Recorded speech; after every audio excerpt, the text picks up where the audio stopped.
अस्सलाम वालेकुम वरहमतुल्लाहि वबरकातुहू। उम्मीद है आप सब लोग खैरियत से होंगे।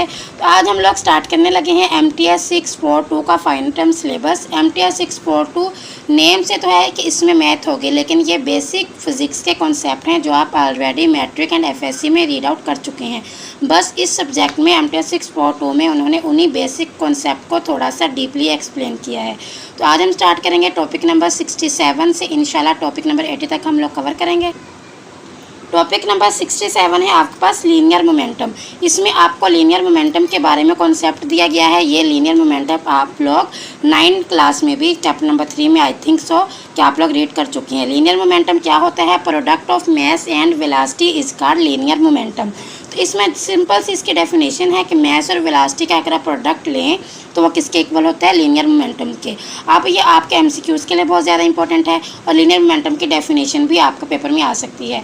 और जितने भी इसके MTS 642 का जितना भी सब्जेक्टिव पार्ट होता है उसमें मोस्टली डेफिनेशंस होती हैं या वो एक दो आप लोगों से फार्मूले पूछ लेते हैं। तो जो आप लोगों के टॉपिक में आएंगे इंशाल्लाह मैं आपको बताऊंगी कि जो शॉर्ट क्वेश्चंस के लिए इंपॉर्टेंट है और जो लॉन्ग क्वेश्चंस के लिए इंपॉर्टेंट है, और MCQ से रिलेटेड भी मैं आपको गाइड करती रहूँगी। तो ये है लीनियर मोमेंटम। ये आपके MCQs में पूछा जा सकता है कि लीनियर मोमेंटम क्या होता है। तो आपने बताना है product of mass and velocity. और आप इसको कैसे लिख सकते हैं? P is equal to MB। P मतलब कि इसको P से शो करते हैं। P is equal to MB। यहाँ पे V है वेलोसिटी एंड M है मास ऑफ रिजिड बॉडी। अब आपको पता है न्यूटन सेकंड लॉ क्या होता है? ये भी हमने 9th क्लास में पढ़ा था। इसमें जो एक्सेलरेशन ऑफ बॉडी होता है वो किसके डायरेक्टली प्रोपोर्शनल होता है? फोर्स के, जो हम बॉडी पे अप्लाई करते हैं। और इन्वर्स रिलेशन किसके होता है? मास के। मतलब एक्सेलरेशन जो है वो फोर्स के डायरेक्ट रिलेशन में और मास के इन्वर्स रिलेशन में होता है। और यहाँ से हम लोगों ने फाइंड आउट किया था ये वाला formula F is equal to M। ये भी हमने 9th क्लास में किया था। यहाँ पर जो एक न्यू कॉन्सेप्ट है वो सिर्फ इतना है कि आपने ये भी पढ़ा था कि एक्सेलरेशन किसको कहते हैं? एक्सेलरेशन होता है rate of change of velocity. तो यहाँ पे अगर मैं एक्सेलरेशन की जगह लिख दूँ dV/dt मतलब rate of change of velocity, M को मैं A से मल्टीप्लाई कर दूँ, यहाँ M आ जाएगा और ये क्या हो जाएगा? Force F। अब यहाँ से हम ये लिख सकते हैं कि rate of change of momentum is equal to net force acting on body. मतलब ये M भी क्या होता है? ये मोमेंटम है और ये किसके डायरेक्ट रिलेशन में? F के। मतलब कि जो आपका लीनियर मोमेंटम होता है वो किसके इक्वल होता है? MV के इक्वल होता है। हम ये कह सकते हैं कि लीनियर मोमेंटम किसके इक्वल होता है? फोर्स के। तो ये वाला जो यहाँ पे कॉन्सेप्ट है ये कुछ न्यू है, तो इसको आपने याद रखना है। ये आपके MCQs में भी पूछ सकते हैं। नेक्स्ट है आपके पास linear momentum equation. Linear momentum equation जो होती है उसको आप लोग सेकंड लॉ ऑफ मोशन ही कहते हैं। ये सेकंड लॉ ऑफ मोशन से हम लोगों ने इसको प्रिडिक्ट किया। तो हम लोग कह सकते हैं कि न्यूटन सेकंड लॉ क्या है? तो ये लीनियर मोमेंटम की ही इक्वेशन, लीनियर मोमेंटम की जो इक्वेशन है वो न्यूटन सेकंड लॉ ही है। ठीक है। नेक्स्ट है आपके पास कंजर्वेशन ऑफ मोमेंटम प्रिंसिपल। अब कंजर्वेशन ऑफ मोमेंटम प्रिंसिपल क्या होता है? अगर F 0 हो तो P भी क्या होगा? तो मोमेंटम भी क्या होगा? 0 होगा। तो यही होता है कंजर्वेशन ऑफ मोमेंटम प्रिंसिपल। ये प्रिंसिपल के बारे में भी आपसे पूछ सकते हैं। जब आपके पास फोर्स 0 होगी तो आपके पास जो लीनियर मोमेंटम होगा वो कांस्टेंट होगा। अब ये कैसे कांस्टेंट होगा? देखें, जब फोर्स ही 0 होगी, जब आप फोर्स अप्लाई ही नहीं करेंगे तो कैसे वेलोसिटी चेंज होगी? जब वेलोसिटी चेंज नहीं होगी तो उसका मोमेंटम कैसे बनेगा? मतलब मोमेंटम होता है P is equal to MB है। P is equal to MB होता है। जब वेलोसिटी चेंज नहीं होगी तो आप P क्या होगा? कांस्टेंट होगा। तो आपने ये बात याद रखनी है। कंजर्वेशन ऑफ मोमेंटम प्रिंसिपल क्या होता है? अगर फोर्स 0 है तो आपके पास लीनियर मोमेंटम क्या होगा? कांस्टेंट। नेक्स्ट है आपके पास कंजर्वेशन ऑफ एनर्जी प्रिंसिपल। अब ये क्या है? Net energy. ये हम लोगों ने बहुत ज़्यादा ये पढ़े थे, मैथ्स का भी पढ़ा था, एनर्जी का भी पढ़ा था, और ये भी 9th क्लास में हमने रीड किया था। नेट एनर्जी ट्रांसफ़र टू और from a system during process is equal to change in energy. मतलब जितनी एनर्जी सिस्टम के अंदर एंटर हो रही है और जितनी एनर्जी सिस्टम से बाहर जा रही है वो क्या है? वो इक्वल है और वो कंजर्व है। यहाँ पे यही लिखा हुआ है E इन, मतलब जितनी एनर्जी इन हुई एंड जितनी एनर्जी आउट हुई वो किसके इक्वल है? Change in energy. मतलब चेंज इन एनर्जी के वो इक्वल है और वो कांस्टेंट भी है। ठीक है। तो ये वाला भी आपने याद रखना है। फिर हम इसको E in and E out is the total rate of energy transfer into and out. मतलब का ये उन्होंने वही बात फिर से रिपीट की है कि जो एनर्जी इनपुट है, जो एनर्जी एंटर हुई और जो एनर्जी आउट हुई वो किसके इक्वल है? उसके rate of change of energy इसके इक्वल है, DECV/dt इसके इक्वल है। नेक्स्ट है आपके पास टॉपिक नंबर 67 में बस यही था।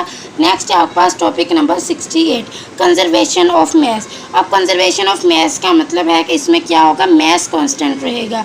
तो mass is like energy, mass भी एनर्जी की ही तरह होता है। It can not be created और डिस्ट्रॉयड, ये भी वही डेफिनेशन जो हम बहुत बार मैट्रिक एफएस में पढ़ चुके हैं, energy can not be created और डिस्ट्रॉयड।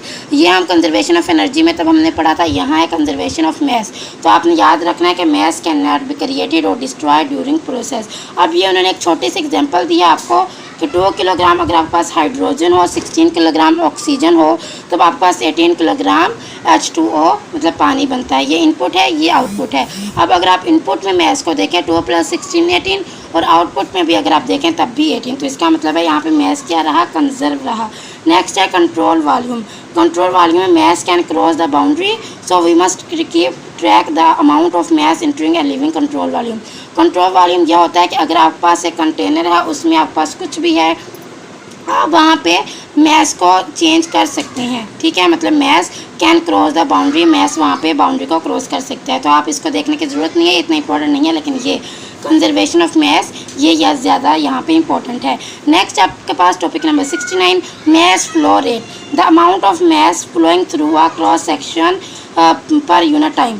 ये फ्लो रेट का यही मतलब होता है। अब यहाँ पे मैस फ्लो रेट की बात हो रही है, तो इसका मतलब है कि कितना मैस एक एरिया से कितना मैस जो है वो फ्लो कर रहा है पर यूनिट टाइम के लिहाज से, उसका आप लोग कहते हैं मैस फ्लो रेट। बहुत इंपॉर्टेंट डेफिनेशन है, अच्छे से करना है इसका, ये फार्मूला अच्छे से प्रिपेयर करना है कि ये क्या होता है, SM = रो VNDAC।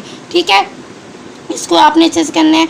DAC, अब इसको आप कैसे लिख सकते हैं, DAC को, ये क्रॉस सेक्शन एरिया है, क्रॉस सेक्शन एरिया मतलब 2 होते हैं, तो आपने इसको ऐसे भी लिख सकते हैं AC2 - AC1 या A2 - A1 भी इसको लिख सकते हैं, = πr2 - r1 का स्क्वायर। और जो ये SM होता है इसमें M2 - M1 नहीं हो सकता। ठीक है, ये M टोटल के इक्वल होता है। बस आपने इसका क्या करना है, इसका ये वाला फार्मूला याद रखना है यहाँ से, और ये मैस फ्लो रेट की डेफिनेशन याद रखनी है। नेक्स्ट है आपके पास एवरेज वेलोसिटी। यहाँ पे आपने एवरेज वेलोसिटी की डेफिनेशन को भी याद रखना है कि वो किसके इक्वल होती है, SM = रो VNDAC। ये आपके पास क्या है, मैस फ्लो रेट। यहाँ से एवरेज वेलोसिटी लिखनी है 1/AC, यहाँ पे इंटीग्रेट का साइन VNDAC। ठीक है, मतलब यहाँ पे क्या आ जाएगा, इंटीग्रेशन का साइन आ जाएगा, तो ये हो जाएगा V एवरेज वेलोसिटी। ये आपने फार्मूला याद रखनी है।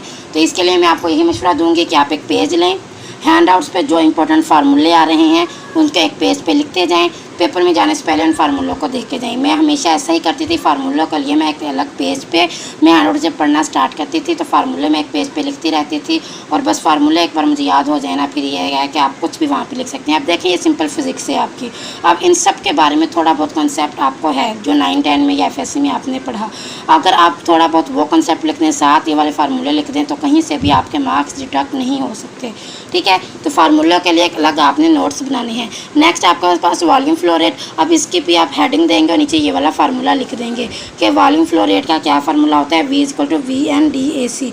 बस V एवरेज में क्या है, यहाँ पे 1/AC डिवाइड हो रहा है, और यहाँ पे 1/AC नहीं है वॉल्यूम फ्लो रेट में। वॉल्यूम फ्लो रेट का फार्मूला है V = VNDAC। अब ये वाला अगर आप इसको V एवरेज बना सकते हैं, अगर यहाँ पे 1/AC हो जाए, तो 1/AC यहाँ पे लाने के लिए हम लोग AC से मल्टीप्लाई भी कर देंगे, डिवाइड भी, तो ये वाला जो डिवाइड होगा उससे ये वाला फार्मूला बन जाएगा V एवरेज का, और ये वाला ऐसे साथ आ जाएगा। तो यहाँ पे हम लिख सकते हैं VAC। V volume flow rate किसके इक्वल होता है, V एवरेज AC के इक्वल होता है। यहाँ पे उन्होंने फिर मैस = रो V, वही लीनियर मोमेंटम का फार्मूला लिखा हुआ है। ठीक है, अब यहाँ पे आपके पास average velocity, average speed through cross section area. Average velocity की आपको डेफिनेशन या आपके MCQs में पूछ सकते हैं। तो एवरेज वेलोसिटी क्या होती है, average speed through cross section area. किसी भी क्रॉस सेक्शन एरिया से जो एवरेज स्पीड होती है उसको हम लोग कहते हैं average velocity. Volume flow rate क्या होता है, volume of fluid through a cross section area. किसी भी यहाँ से भी देखें एवरेज में क्रॉस सेक्शन एरिया का जिक्र होता है, तो यहाँ पे जब एवरेज वेलोसिटी होगा तो आपने बोलना है average speed through cross section area, और वॉल्यूम फ्लो रेट में आपने बोलना है volume of fluid through a cross section area. अब ये जो चीज़ आई ये मुझे पक्का 100% याद है, ये मेरे पेपर में भी थी और ये आपके पेपर में भी आ सकती है। तो इस पर लिखे VIP मतलब कि मोस्ट इंपॉर्टेंट। अब आपने इसका लिखना है। अब इसमें करना क्या है, आप लोगों ने जनरल कंजर्वेशन ऑफ मैस, ये होता है फार्मूला, आपने लिखना है इस फार्मूले का, और D/dt जो आपको मैंने बोला कि नोट्स बनाने हैं फार्मूले के, वहाँ पे अपने हेडिंग देखिए ये वाला फार्मूला मस्ट लिखना है, बहुत ज़्यादा इंपॉर्टेंट है। अब इसमें जब जनरल कंजर्वेशन ये वाला फार्मूला जब आप लिखेंगे d/dt रो dv ये integrate plus cv rho v dot and dA is equal to 0। इसकी कोई भी आपके पास हिस्ट्री नहीं बताई गई कि ये फार्मूला कहाँ से है, लेकिन बस ये आपके हैंडआउट्स में गिवन है।